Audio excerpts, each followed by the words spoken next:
This is white chocolate. Oh, that's interesting. And it's actually great value is their chocolate ice cream pack. I didn't realize that. I thought there was vanilla and chocolate. No, that's white chocolate and chocolate. This is my solenoid tester here. And, I think about it. Wait, so USB is 5 volts, 1.5, 1.5, 3, 4.5. That's a little shy of 4. I can use a boost converter to knock it up a little. But that does cut the efficiency down. I wonder if this would charge a phone. Put rechargeable batteries in here to charge your phone.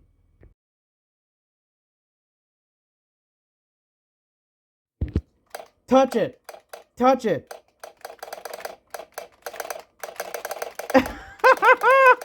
Oh! Oh my god! I love this too much! It's ready to go on the desk. Woo!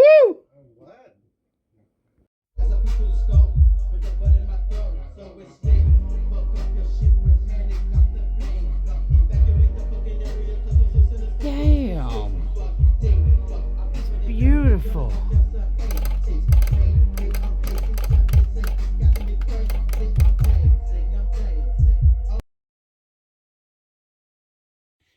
This is the most powerful D&D character ever made. Yes. So he's bigger than death? He's bigger than death! And he just had a kiss with death! Penny gonna hunt for some fucking mouse in the storage room. Oh, Penny. I'm about to investigate making feet for this.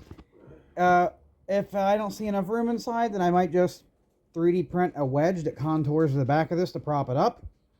But I may end up trying to actually put flip out feet in the sides of it. But she metal. That's cast aluminum and then steel on the backside. Stamp steel on the backside, cast aluminum on the front. I still have a craving. So these screws mounts are probably going to interfere if I wanted to... I might have room to make some flip-up feet that pop out through the side here. I'd have to drill up a hole and come up with a mounting mechanism. I am hesitant to drill through this beautiful thing. Because it's cast aluminum, it'd be easy to drill through, and it would support a fair amount of weight.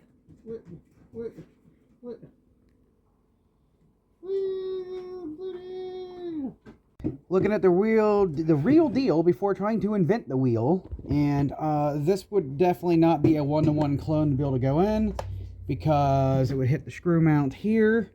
It may be possible to make something that's a bit of a modified version of the design like this one, so I can 3D print my own hardware. I'm going to take a look in here and see how this goes in, but I could probably make something that's in here, and then to make it pop up, it can literally just rest right along the edge here, like how it's resting on this here. It would be a lot easier just to make a wedge to sit this on. I'm going to pop it open just because I'm curious. If I didn't spend so much money on this keyboard, I would modify it without thinking about it. And it is just a case. I probably could get another case. But it's so beautiful. We'll see what I can come up with. Alright, I already got one screw out. While it was really in there, I can smell the plastic disintegrated. It smells like when you get plastic kind of melty. Anyways, I was brainstorming while taking it apart because that's how I roll, and I don't think I'm making something like this. I'm still curious, but what would be so much easier, since I have an extra cork feet, I could make a cylinder that's cork feet shaped, but gives me the right angle where if I use double-sided tape and stuck it on the, like here and here, I would have feet that just raised at the position I like.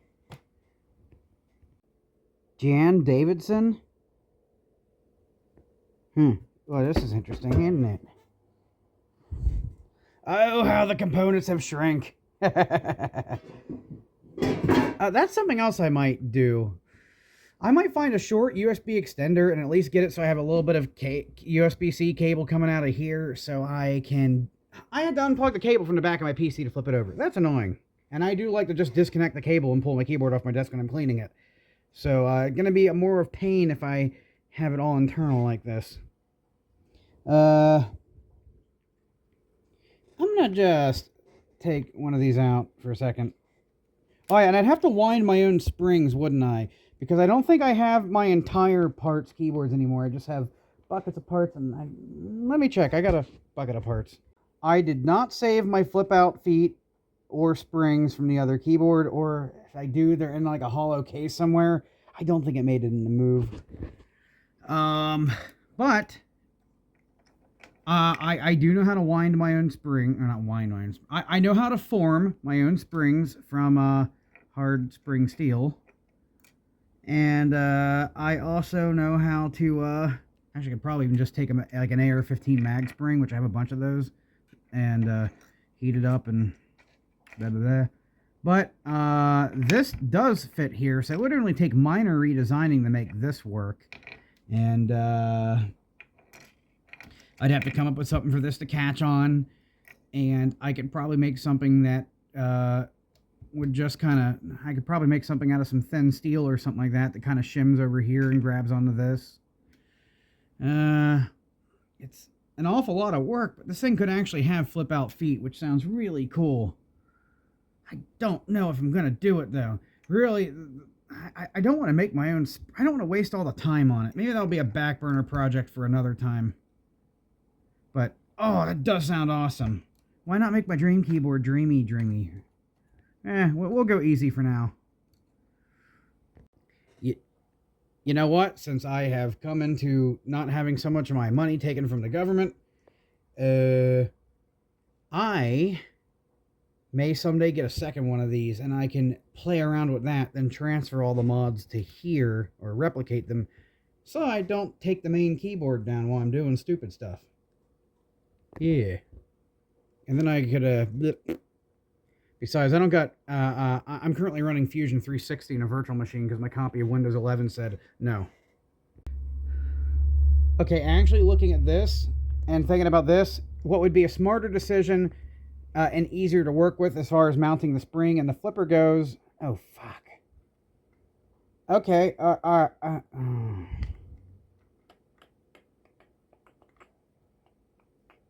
See, I was thinking like, oh, well, I could make a little bracket and stuff that mounts onto here, but this would have to be cut into a U shape instead of just a nice, easy to drill hole.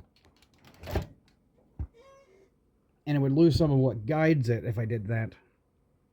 Well, the keyboard says I'm going to fall, so I should put it back together. Okay, that was dumb for me to think that. We got our nice thick cast aluminum here.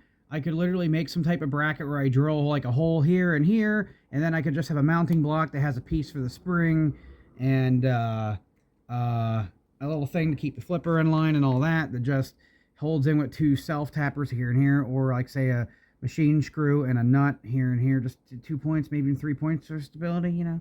Yeah. Potential's there. We're going to revisit this someday. I haven't had this one apart before, and I guess I'm glad I have a spare foam, because, oh boy, that's bad. Because if it's doing that up here, it's doing that in here, and my flippers are going to get dirty, and then they're going to stop capacitating because they're not moving correctly, and then, welcome to things like chatter and not registering. So tragic.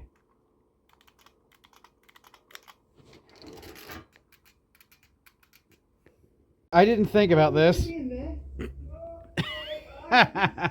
Oh, wait. Well, that's why we have this.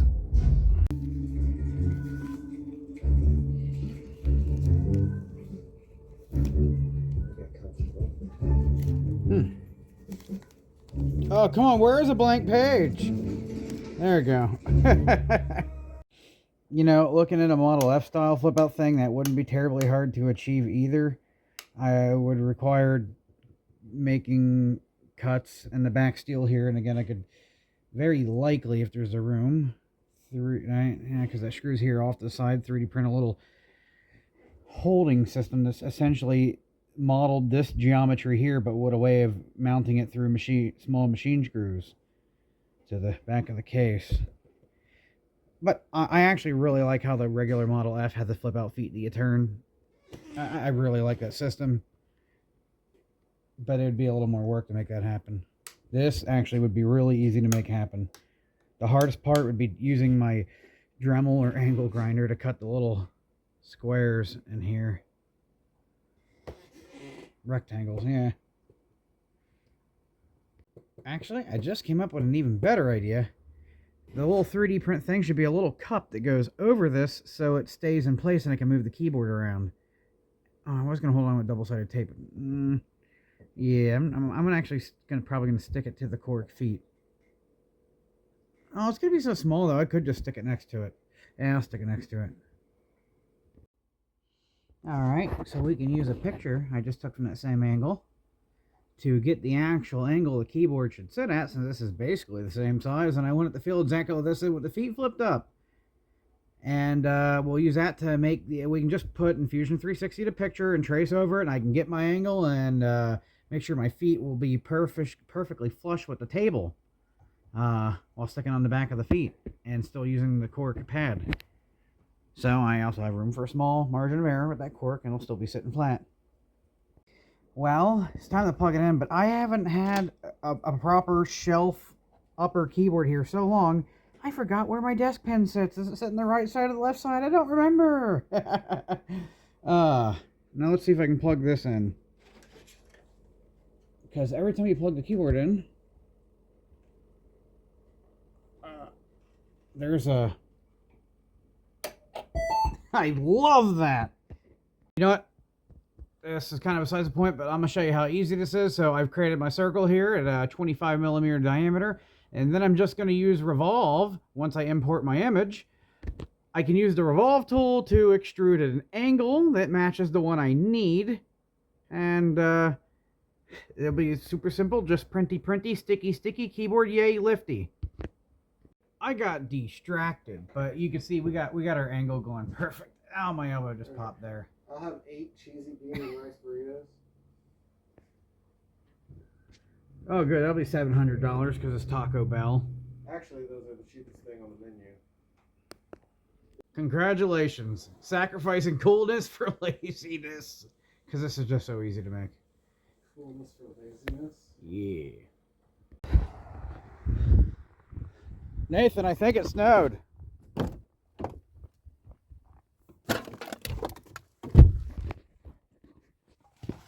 I think I should have brought a coat.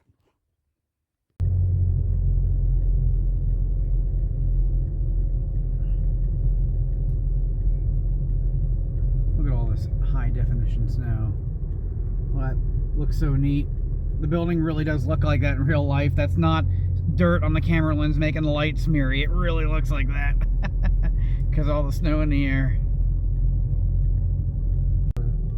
Game I thought it was be like. Well, this is a abandoned mall in Soviet Russia. For some reason, even though nobody's here, the electricity still works and the light bulbs never burnt out. Blah.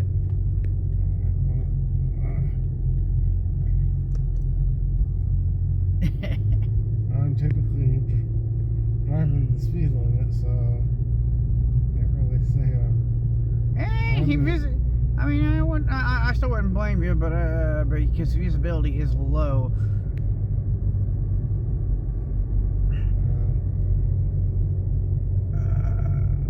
It's like visibility is so poor that you have to be 15 miles under the speed limit. Technically, I'm doing the speed limit, even though visibility is terrible.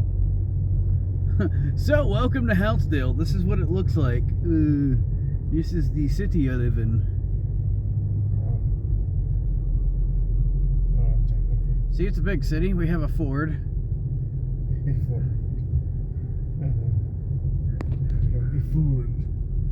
You have a... Oh, wow. Is that your city's affordable housing? Hey, look. Hey, want to get some fucking Chinese? Want to get some fucking Chinese? Nah. You hungry? Maybe you're thirsty. Drink some gasoline. $3.40 a gallon. That story is cheap.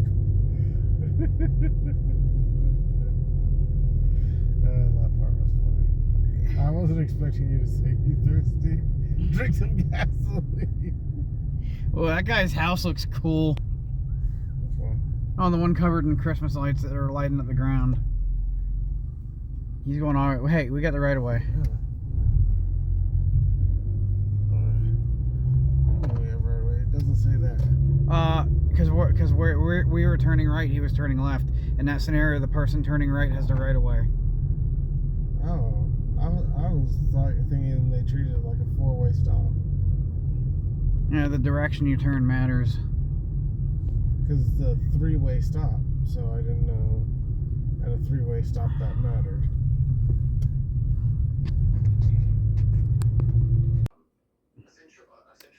Not what I wanted, but it'll do what I wanted.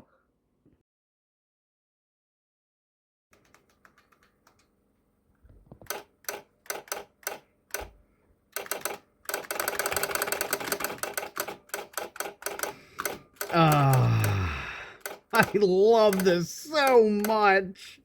And I really love this. Oh, this is just the best layout you ever could have asked for. The best of the old and the new. I pressed escape.